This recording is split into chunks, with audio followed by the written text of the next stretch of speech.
Jika ilmu fisika berkembang setelah ditemukannya teleskop dan ilmu biologi dengan ditemukannya mikroskop, maka kita memiliki alat yang bisa kita gunakan untuk mengamati pola perilaku manusia, yaitu sosiologi. Sederhananya, ilmu sosiologi bisa diibaratkan seperti kacamata yang bisa melihat karakter masyarakat yang berbeda-beda. Misalnya, masyarakat desa yang orang-orangnya sangat akrab. Di sisi lain, masyarakat kota yang cuek dalam kesehariannya.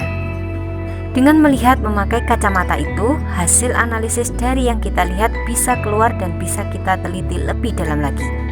Hal ini sejalan dengan salah satu ciri sosiologi, yakni empiris, yang mana sosiologi sebagai ilmu pengetahuan didasarkan pada observasi terhadap kenyataan menggunakan akal sehat dan indera sehingga hasilnya tidak bersifat spekulatif. Sosiologi membantu kita untuk bisa memberikan jawaban mengapa masyarakat memiliki masalah yang berbeda-beda. Hal ini pula yang menjadi tujuan dari ilmu sosiologi, yakni memecahkan masalah sosial dalam masyarakat. Karena selama masih ada masyarakat, sosiologi akan selalu berguna. Pada video kali ini kita akan belajar bersama mengenai hubungan sosiologi dan gejala sosial. Masih bersama saya, Ibu Cahyaning Tias, dalam belajar sosiologi asik, aktif, sportif, intelijen, kreatif. Perhatikan skema berikut. Kerangka pikir pada skema tersebut menunjukkan ilmu sosiologi dan gejala sosial. Masih ingat kalian bahwa objek studi ilmu sosiologi adalah masyarakat. Dalam masyarakat terdapat individu dan kelompok sosial. Baik individu maupun kelompok sosial melakukan interaksi atau hubungan sosial sehingga menghasilkan peristiwa. Peristiwa yang memiliki pengaruh terhadap kehidupan masyarakat luas disebut gejala sosial.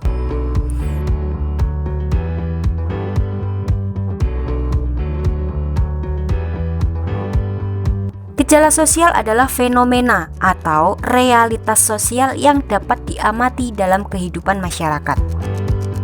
Tahukah kamu kapan sebuah fenomena disebut gejala sosial? Suatu fenomena dikatakan sebagai gejala sosial apabila tidak sesuai dengan nilai dan norma sosial umum serta menunjukkan peristiwa luar biasa yang menarik perhatian masyarakat. Dengan kata lain, munculnya permasalahan sosial di masyarakat. Misalnya, adanya ketimpangan ekonomi yang tajam antara si kaya dan si miskin di ibu kota. Si miskin tertekan secara ekonomi, kemudian nekat merampok di perumahan elit. Fenomena seperti itu ternyata terjadi di berbagai daerah, apalagi di masa pandemi COVID-19 seperti sekarang ini. Banyak terjadi PHK besar-besaran pada berbagai macam perusahaan yang berakibat pada sektor perekonomian. Ketimpangan sosial dan ekonomi yang terjadi bisa dianggap sebagai gejala sosial yang bisa dipelajari dan diteliti.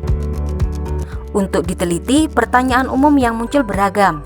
Misal, mengapa terjadi gelombang PHK besar-besaran?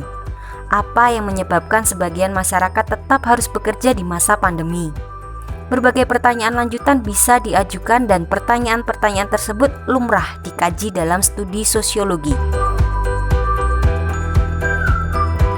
Pada kasus pemutusan hubungan kerja dan perampokan seperti yang dicontohkan, gejala sosial tidak hanya sebatas ketimpangan ekonomi. Ada kemungkinan lain yang bisa diajukan sebagai hipotesis. Misalnya kelakuan remaja yang menuntut dibelikan sepeda motor daripada lanjut sekolah. Ketika tuntutan memiliki sepeda motor tidak dipenuhi oleh orang tua, si remaja kabur dari rumah. Untuk bertahan hidup, ia mencuri. Mencuri adalah permasalahan sosial yang bisa muncul dari berbagai sebab. Kenakalan remaja adalah salah satunya. Fenomena kenakalan remaja bisa dianggap sebagai gejala atau fakta sosial. Permasalahan sosial bisa pula berisikan dengan gejala sosial. Sebagai contoh, pencurian bisa dianggap gejala sosial, sedangkan permasalahan sosialnya beragam. Misal pola hidup konsumeris dan hedonis yang diperagakan oleh sekelompok orang. Tuntutan hidup mewah tanpa melihat kemampuan finansial yang dimiliki dipenuhi dengan cara mencuri. Fenomena mencuri inilah yang diartikan sebagai gejala sosial. Memahami gejala sosial sangat penting untuk mencegah munculnya permasalahan sosial yang lebih besar. Tindakan mengobati gejala sosial dapat mengurangi resiko bencana sosial ke depan. Satu hal yang perlu digarisbawahi adalah sesuatu bisa disebut gejala sosial ketika melibatkan beberapa individu dan berdampak sosial pada individu lain ataupun kelompok.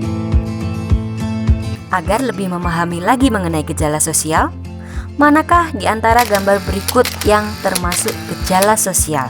Berikan pendapat kalian.